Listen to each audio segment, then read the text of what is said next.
Don't give your ex space when they pull away. Instead, what I want you to do is this. Okay, so tell me if this sounds a little bit familiar.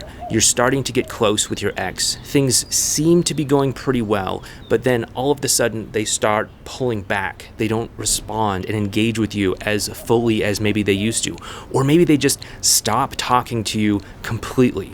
Now, you may have heard elsewhere on the internet that you should be doing something like the no contact rule in order to basically punish them for pulling away.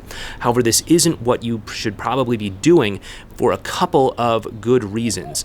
The first reason is that so many times you may hear that people are basically advocating that you use no contact as your one and only tool, but that's not what you should be doing at all. Instead, what you should be doing is understanding that there are actually multiple tools that you have at your disposal when it comes to saving your relationship and restoring that connection. Instead, no contact can actually end up causing more harm than good if you're using it incorrectly. No contact can send the message that when the going gets tough, I give up, or I'm not actually prepared and emotionally invested in the idea of having a real relationship, which, if your ex is actually wanting a real relationship, can send exactly the wrong message to them. So we want to be really careful about this.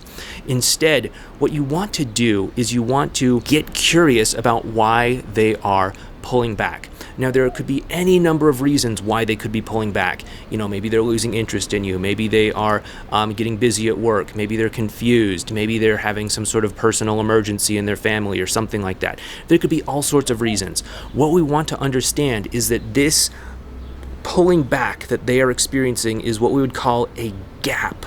Now, a gap is a gap in understanding. That's to say, this is happening, we don't know why, and so we're experiencing this unknown quantity, this unknown event. And what's going to happen is you're going to feel very compelled to try and fill this gap up, many times with your own fears, insecurities, anxieties, things like that. And this is where a lot of your limiting beliefs come in that say, oh, they're losing interest. Oh, they're moving on. Oh, they've met someone else. I'm not good enough. I need to, do whatever. I need to chase them. I need to use no contact. I need to do whatever the case might be.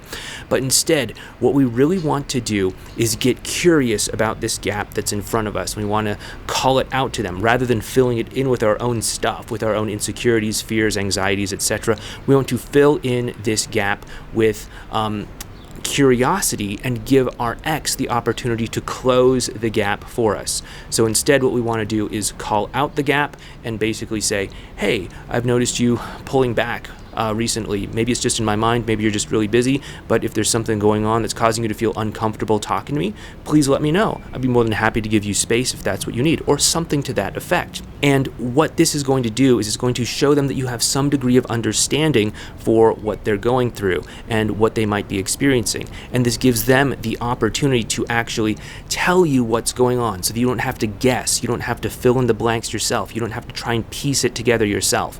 And this can be a very, very helpful strategy and a very, very helpful tool for you when you're in this kind of situation. Now, if you're experiencing that your ex is still not opening up to you, we can imply understanding. We can imply, okay, well, we've given you the opportunity to come forward and fill in this gap and to help us understand what's going on, and maybe you haven't done that. So we can just imply, okay, and let them know, okay, hey, it seems like you want a little bit of space, so I'm going to go ahead and give that to you, and I'm going to, I would love to stay in contact with you and get to know what's going on with you when you feel comfortable talking about it. So basically, we're leaving the door open for them to come forward and talk to us when they are ready.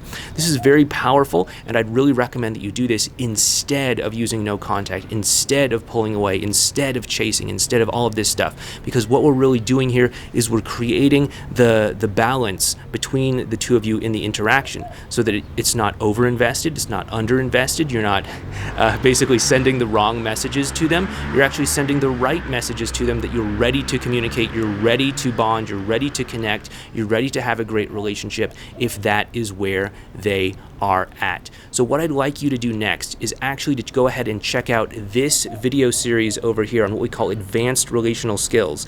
These will help you to connect better with your ex and to be able to form a stronger emotional bond, much like what we've talked about in this video. Anyway, thanks so much, take care, and I'll talk to you next time.